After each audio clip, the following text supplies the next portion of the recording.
U.S. election-related data stored by a company in China. A Los Angeles district attorney now dropping the charges against the firm's CEO. At least 11 Canadian election candidates accused of taking funds from the Chinese Communist Party. A recent report details the situation from back in 2019. British police investigating foreign police stations. They say China is operating overseas law enforcement offices, and they're pressuring dissidents. President Biden set to meet China's leader Xi Jinping next week. Will he address concerns over the origin of the pandemic? And China is easing some of its COVID-19 related curbs, likely to minimize the damage to its economy.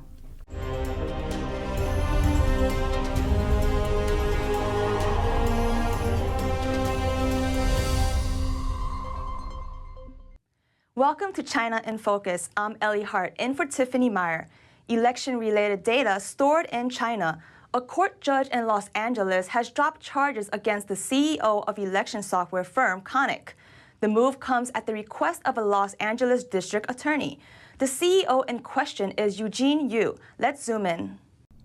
Prosecutors had accused Conic of being behind, quote, probably the largest data breach in United States history. The company stored data about American poll workers on servers in China. Yu, a Chinese-born American citizen, was arrested in October and charged with conspiracy and grand theft of embezzlement of public funds. The LA District Attorney's Office said they wanted to dismiss the case because they're concerned about potential bias in the investigation. The Office of Los Angeles District Attorney George Gaskin responded. In an email to the Epoch Times, the office said it was concerned about potential bias in the presentation and investigation of the evidence.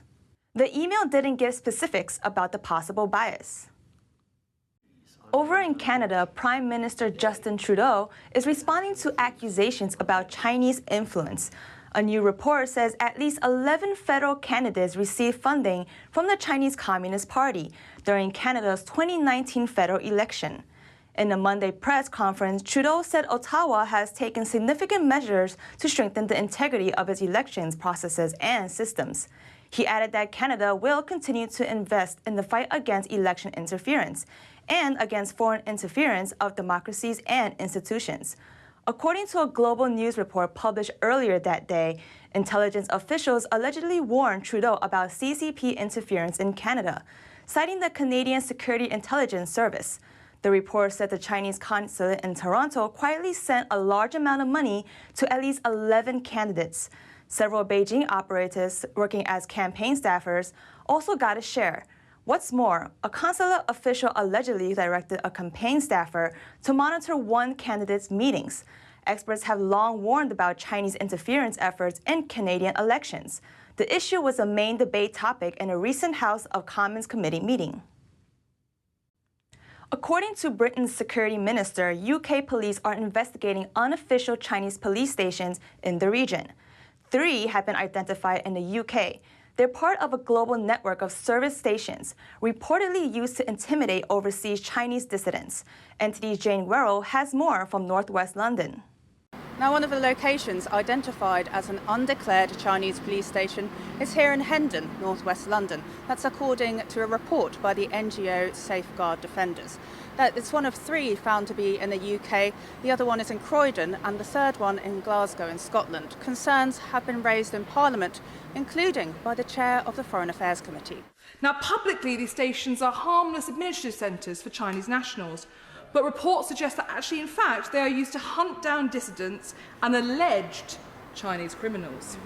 There's evidence such service stations are being used as so-called persuasion operations, coercing Chinese dissidents back to China. We know there are a lot of Chinese overseas, dissidents residing in the UK, still trying to continue their advocacies. And we also talk about Uyghurs, Hong Kongers, in the UK. They came to UK because they believe that this is a place where they can be free. However, those stations are basically acting as a contact points for the police departments to still expand the policing in those places. The Safeguard Defenders report found that public security bureaus from 2 Chinese provinces has 54 service stations in 30 countries. And London's Met Police have confirmed counter-terrorism police officers are looking into the report to assess whether the stations could have broken the law and require further investigation. There appear to be two companies at the address for the service station in Hendon. One is Hunter Realty, an estate agency, and as you can see from this plaque, one is New World Law Associates Limited. No one responded for the number listed for New World Law, whereas someone did pick up the number for Hunter Realty, but after hearing I was a reporter, they said they couldn't hear me very well and hung up the phone. The man inside Hunter Realty said they recently had lots of visits from reporters and I couldn't meet anyone without an appointment. On the government level, the Security Minister has recently said the police are investigating the service stations in the UK. Ireland ordered the service station in Dublin to be shut. Beijing's long policing arm is coming under increasing scrutiny across the world. Jane Worrell, NTD News, London.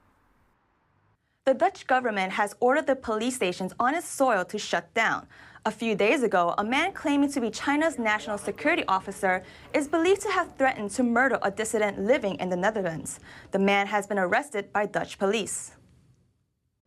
A key meeting is underway in Southeast Asia, and both President Biden and China's number 2 official are slated to join. Chinese Premier Li Keqiang has already arrived. He met with Southeast Asian leaders in Cambodia on Friday, trying to boost Beijing's economic links to the region. 1, 2, 3, please wait.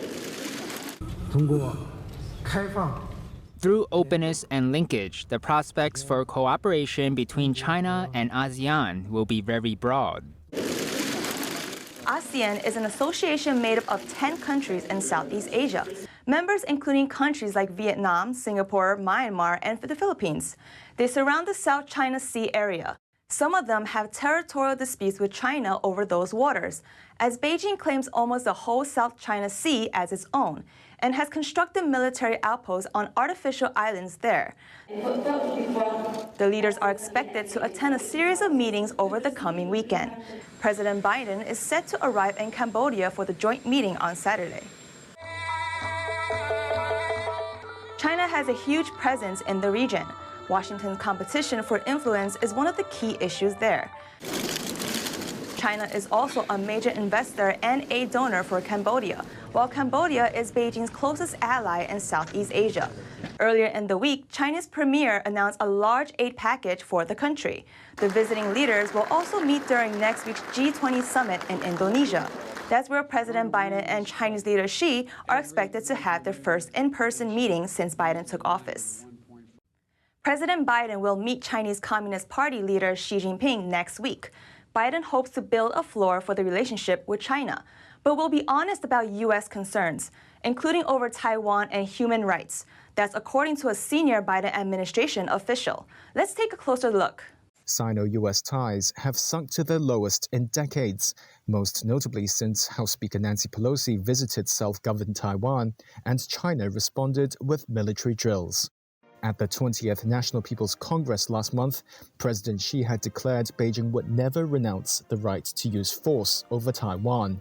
Biden said on Wednesday he would be unwilling to make any fundamental concessions to Xi, but he wanted red lines to be laid out and areas of conflict such as Taiwan to be resolved at the meeting in Jakarta. National Security Advisor Jake Sullivan said one of the outcomes they're hoping for is to make Taiwan feel comfortable with U.S. support. We'll have the opportunity as an administration to brief Taiwan on the results of that meeting, and I'm confident that they will feel very secure and comfortable in the United States' position when it comes to our support for peace and stability across the Taiwan Strait and our commitment to the Taiwan Relations Act, which does commit the United States to ensuring we're providing the articles for Taiwan's defense. Ahead of the meeting, Beijing's Foreign Ministry Chief Zhao Lijian on Thursday called on the U.S. to stop distorting the One China principle, Beijing's position that there can only be one sovereign state under the name of China, and that Taiwan is an inalienable part of its territory. U.S. officials, meanwhile, have been pushing Taiwan to modernize its military so it would be hard for China to attack. The U.S. has approved more than $20 billion in arms sales to Taiwan since 2017, and in October, Washington considered a plan for joint weapons production with the self-ruled island. With those topics on the table, will Biden also bring up the origin of the virus?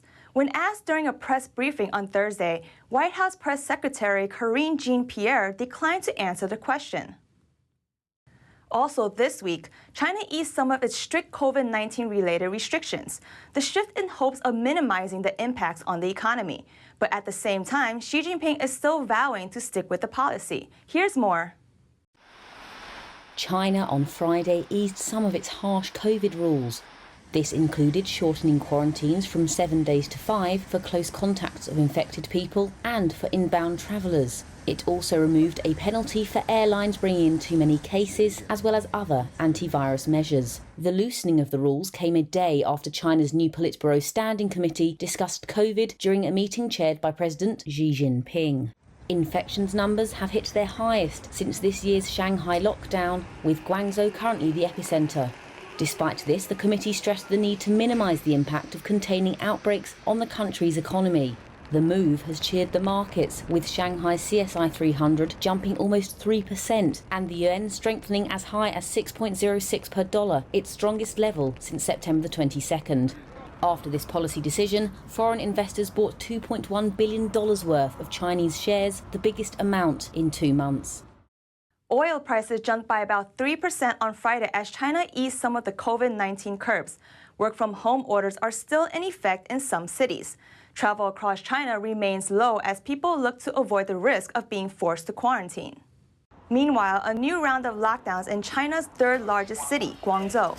Local virus cases are seeing an uptick, over 2,000 cases in 24 hours. Guangzhou is among the cities most critical to China's economy.